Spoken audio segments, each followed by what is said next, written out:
And now, if the federal government does not find it within its power and ability to investigate a criminal organization such as the Klan, then you and I are within our rights to wire Secretary General Uthar of the United Nations and charge the federal government in this country behind Lyndon B. Johnson with being derelict in its duty to protect the human rights of 22 million black people in this country.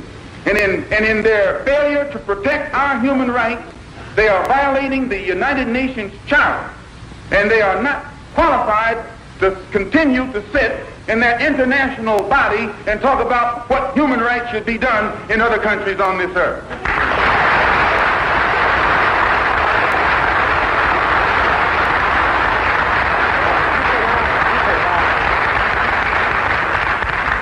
I have to say this, and I'll sit down. Back during slavery, when black people like me talked to the slaves, they didn't kill him. They'd send some old house Negro along behind him to undo what he said.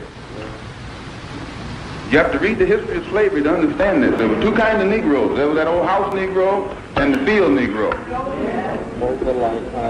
And the house Negro always looked out for his master. When the field Negroes got too much out of line, he held them back in check. He put them back on the plantation. The house Negro could afford to do that because he lived better than the field Negro. He ate better, he dressed better, and he lived in a better house. He lived right up next to his master in the attic or the basement. He ate the same food his master ate and wore his same clothes. And he could talk just like his master. Good diction. And he loved his master more than his master loved himself. That's why he didn't want his master hurt. If the master got sick, he'd say, "What's the matter, boss? We sick?" He was as sick as the master. When the master's house caught a fire, he'd try and put the fire out. He didn't want his master's house burned. He never wanted his master's property threatened.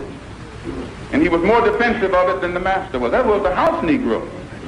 But then you had some field Negroes who lived in huts, had nothing to lose. They wore the worst kind of clothes.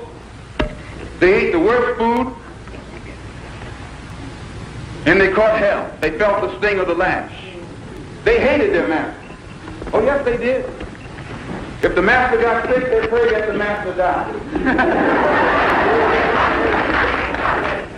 If the master's house caught a fire, they prayed for a strong wind to come along. This was the difference between the two. And today you still have house Negroes and field Negroes.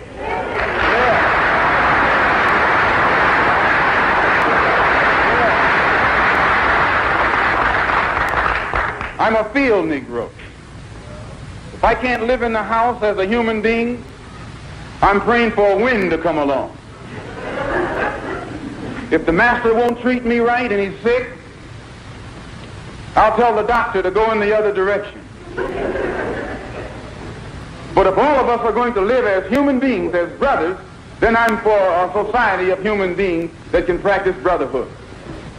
So before I sit down, I want to thank you for listening to me. I hope I haven't put anybody on the spot. I'm not intending to try and stir you up and make you do something that you wouldn't have done anyway.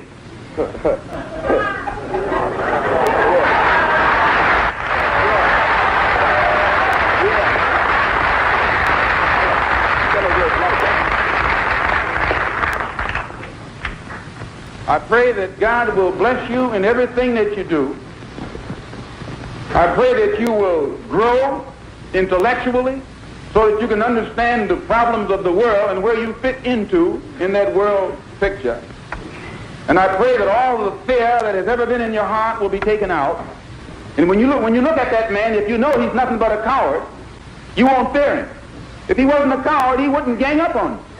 He wouldn't need to sneak around here.